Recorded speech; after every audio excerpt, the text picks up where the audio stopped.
Hello, and welcome to the Dialogue on Dialogue podcast. In 1956, Earl Nightingale recorded The Strangest Secret, launching a new era in self-improvement.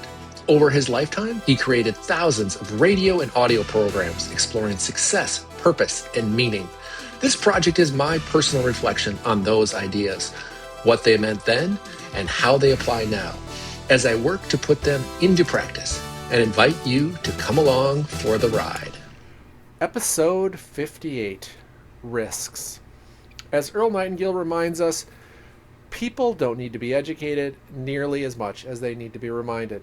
This series is about remembering the truths we probably already know and learning how to live them. This week's episodes are brought to you by Kevin's Emotional Trauma Outreach, or KETO, Support Network. Hello. I'm here today to talk to you about something very serious, your health and your well-being. You've been told that you need to exercise, eat a healthy diet, maybe even explore a vegan lifestyle. And here's the truly frightening part of this all too common prescription for health and longevity. You did it.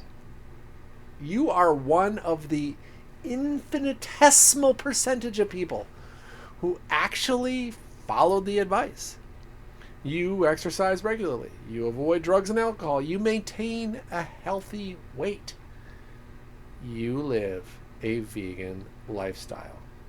And now you're paying for it because your old jackass college roommates remember you as the guy who passed out with a bottle of Tanqueray in one hand and a bucket of Kentucky Fried Chicken in the other. And now, in your 30s, 40s, and 50s, they mock you relentlessly in group chats, tailgates, weddings, anywhere joy once existed. Does this sound like you? Well, you're not alone. Join Kevin's KETO Support Network. During counseling and group sessions, Kevin and his team of buff bros will listen to all of the deeply hurtful things your friends have said. He'll offer guidance, support, and the best gosh darn tofurkey sausage option and near beer recommendation for when you inevitably show up at a tailgate. He'll even coach you on what to say when the mocking begins, and it will begin. Phrases like, vegan or not, I'm ready to rock. Powerful, grounding, deeply ineffective, but empowering. And while your friends may continue down a path of fried food and poor decisions, and very possibly, quite possibly, pass away in their early 60s from heart disease or cirrhosis of the liver, you will have decades more, my friend, to process the trauma of what they said to you. Call Kevin today. Join his KETO Support Network because living longer means remembering more. This is a satirical ad or an attempt at one. No one is paying me anything for this, although, Kevin, you probably should. Today's episode centers on risk. Earl makes it clear. Success and risk sit on opposite sides of the same balance beam. You cannot have one without the other. Any worthwhile endeavor, any attempt to make a dent in the universe requires stepping into uncertainty. Yes, sometimes people take risks and fail, but Earl reframes even that. Being broke is temporary. Being poor is a state of mind. If something doesn't work out, what it means is determined by how you interpret it. A setback can either confirm fear or strengthen resolve. And here's one of Earl's most practical observations. Taking risks is not as risky as people think. Why?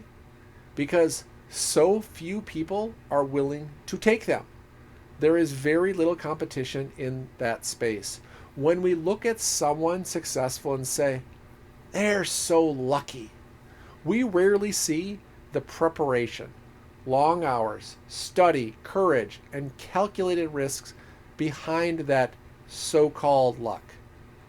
Calculated risk combined with preparation is one of the most powerful tools for success. Earl zooms out to a bigger perspective. Life, he says, is a short stay between two bookends of mystery. Given that reality, why not give it everything you have? Learn new things, meet new people, go to new places. New experiences create new ideas. New ideas create new connections. New connections create new opportunities. The only real tragedy is not failure, it's underliving. Earl references Willie Loman from Death of a Salesman, whose mantra was, "It's important to be well liked." Earl calls this childish thinking. Those in the top 5% of their field are not there because they chased popularity. They are there because they followed their own path, even when it was unpopular. Successful people are independent thinkers. And interestingly, once they reached high levels of success, they rarely feel finished. They continue to grow and stretch and pursue new goals. Risk-taking doesn't stop once you succeed. It becomes part of your identity. Earl then draws a sharp contrast between losers who blame others. Instead of accepting responsibility, they point to people, systems, groups, or circumstances as the cause of their failures. Over time, this mindset becomes an identity. They become the problem. They become the excuse. And once you go down that road, it's hard to stop. But Earl reminds us of something empowering. You can stop at any time. You can take responsibility for your weakness, failures, and shortcomings. You are responsible for your own success and your own failure.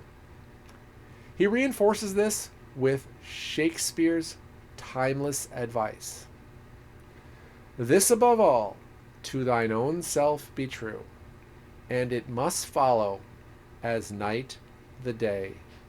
Thou canst not then be false to any man.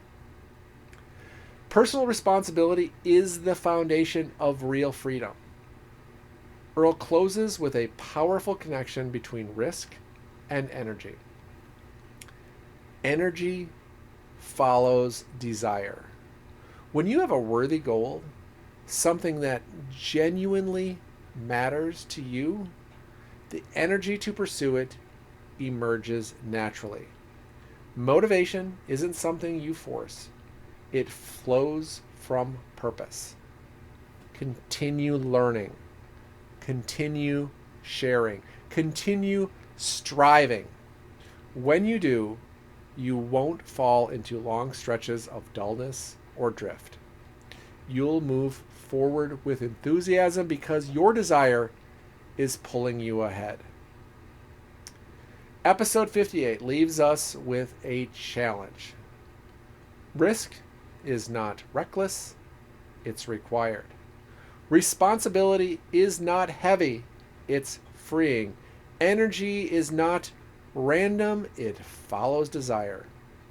And the greatest risk of all might be living cautiously enough to avoid failure, but small enough to avoid greatness.